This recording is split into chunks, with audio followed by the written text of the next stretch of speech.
বেলা 12টার দিকে বেরিয়ে পড়েছিলাম। যাচ্ছিলাম যাদবপুর। বোনের জন্মদিন ছিল 2 দিন পরে, তাই ওর জন্যই একটা ড্রেস কিনতে যাচ্ছিলাম। বেশ অনেকদিন পর আমি একটা লাল রঙের কুর্তি পরেছি। এটা আমি পয়লা বৈশাখে কিনেছিলাম।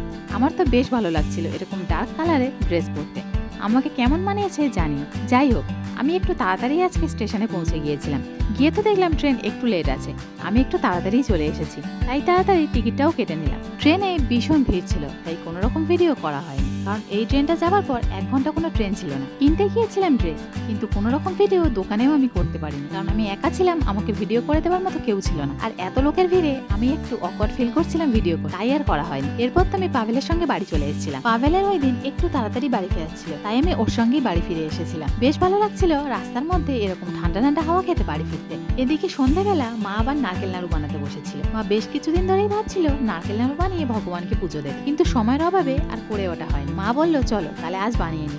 আমিও মাকে নারকেল কুড়ে দিয়ে একটু হেল্প করে দিলাম। এরপর আমি আর মা মিলে নারকেল নাড়ুগুলো বানিয়েছিলাম। আমি তো নারকেল নাড়ু খেতে ভীষণ ভালোবাসি, আর তোমরা কে কে ভালোবাসো জানি। আমি পূজা। আমার ব্লগ তোমাদের দেখতে কেমন লাগছে জানাতে ভুলো না কমেন্টে।